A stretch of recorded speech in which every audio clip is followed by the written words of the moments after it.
আসসালামু আলাইকুম। আমরা এখন একটা অঙ্ক দেখব 9-10 এর পরিসংখ্যানের একটা অঙ্ক। সেটা হচ্ছে কি, এটা আমাদের প্রশ্ন দেওয়া আছে, প্রাপ্ত নম্বরের একটা সারণী দেওয়া আছে, গণসংখ্যা দেওয়া আছে।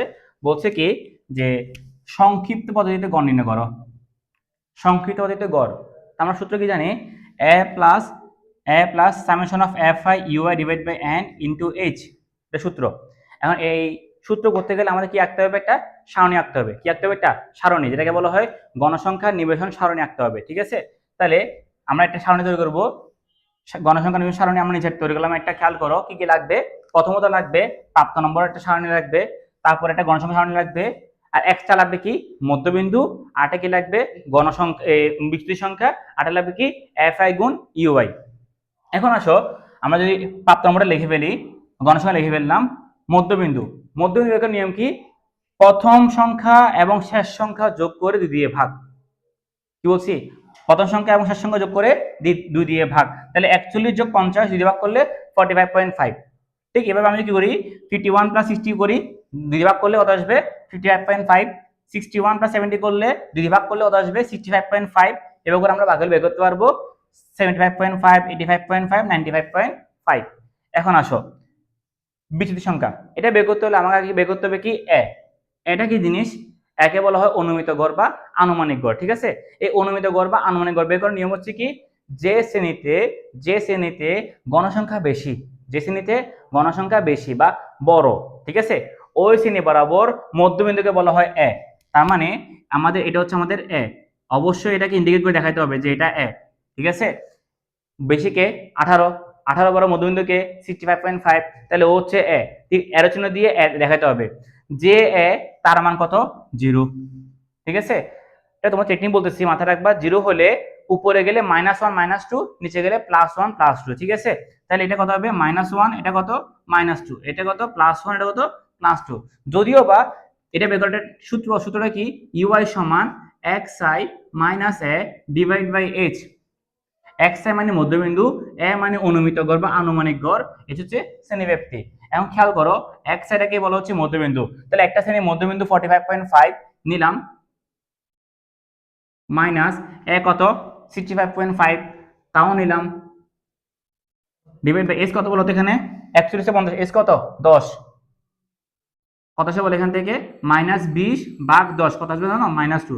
দেখো -2 -2 মিলে গেছে না? এটা মিলে যাবে। এই জন্য বললাম এত কষ্ট করে না বের করে কি করবো আমরা, টেকনিক অ্যাপ্লাই করবো। টেকনিকটা কি?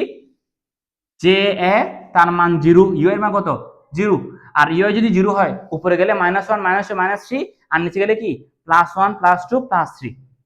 এখন আসো কি বলছে আমাকে এখানে? আমাকে এখানে বলছে কি যে fi গুণ ui। কি বলছে? fi গুণ ui করতে বলছে। তো fi কে, fi হচ্ছে ও, ui কে, ui হচ্ছে ও, তাহলে এই দুটো গুণ করবো আমরা। ঠিক আছে, হ্যাঁ, তাহলে খেয়াল করো, গুণ করো। 12 গুণ 2 কত হলো তোরা? 24, প্লাসে মাইনাসে মাইনাস, 15 একে 15, প্লাসে মাইনাসে মাইনাস, 18 গুণ 0, শূন্যকে যা দিয়ে গুণ করার মানটা কি আসবে? শূন্যই আসবে বা 0 আসবে। ঠিক আছে, 10 একে 10, 4 দুগুণা 8, এটা লিখছি আমরা, এটা লিখতে পারি না। ঠিক আছে, এটা লিখে দিই, এটা কত হবে? এটা 3। তাহলে আনসার কত হলো? এটা 3 একে 3। এবার যোগ করো, 10 8 কত? 18, আর 3 কত? 21। 21 মাইনাস এটা কত বলো তো? 39 না? কত আসবে বলে? এটা -18, কত আসবে এটা? ঠিক আছে, এখন আসে আমাদের কাছে, দেখো এই আছে, FIUI আছে, N আছে, আর এখানে কি আছে তোমার এইচ আছে। মানগুলো লিখে ফেলো। এর মান কত বলো তো কষ্ট করে? 65.5। FIUI কত বলো তো একটু কষ্ট করে? -18। N কত? 60। H কত? 10। আমরা জানি সংক্ষিপ্ত পদ্ধতিতে গড় সমান a plus summation of FIUI divide by n into h। Okay, তাহলে খেয়াল করো, এর মান কত বলো তো কষ্ট করে? 65.5 প্লাস সামেশন FIUI মান কত? -18। n এর মান কত বলো তো কষ্ট করে?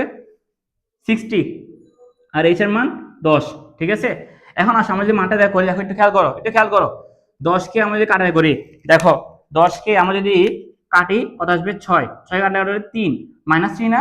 তাহলে 65.5 -3 কত আসে বলতে পারবা? 62.5, দ্যাট ইজ গড়। ঠিক আছে, সংক্ষিপ্ত পদ্ধতিতে গড় আছে কত? 62.5। আমরা এভাবে বাকি সব অঙ্ক করতে পারবো। যে কোনো প্রশ্ন দিবে আমরা কটা করে করবো, 5টা করে করবো। প্রাপ্ত নম্বর, মধ্যবিন্দু, গণসংখ্যা, বিচ্যুতি সংখ্যা, তারপর হচ্ছে কি এফআই গুণ ইউআই। প্রাপ্ত নম্বর এবং গণসংখ্যা দেওয়া থাকবে, প্রশ্নে দেওয়া থাকবে। মধ্যবিন্দু আমরা বের করবো কিভাবে, প্রথম সংখ্যা যোগ শেষ সংখ্যা ভাগ 2। আর বিচ্যুতি সংখ্যা কিভাবে বের করবো আমরা, যে গণসংখ্যা বড় তার বরাবর মধ্যবিন্দু হচ্ছে এ, আর যে এ তার বিচ্যুতি সংখ্যা 0, 0 হলে 0 উপরে গেলে -1 -2 -3 যাবে, সব যত হয় আর কি। আর নিচে গেলে +1 +2 +3। আর নিয়ম হচ্ছে কি এফআই আর ইউআই কে গুণ করব। তাহলে এফআই কত 12, ইউআই -2, যা আসে তা গুণ করে যা করবা, পরে এটাকে যোগ করে বের করবা সামেশন অফ এফআই ইউআই, এর মানে হচ্ছে যোগফল। আমরা এখানে এনটা যোগ করছি, এগুলো যোগ করলে কত আসবে, 60 আসবে। ঠিক এইভাবে করে বাকিগুলো করবা, করার পরে এইভাবে মানগুলো বসাবা। এখানে এর মানে তো, এতর মানে তো, এন এর মানে তো, এইচ এর মানে তো লেখার পরে সূত্র বসাবা, সূত্রের পরে মানগুলো বসাবা।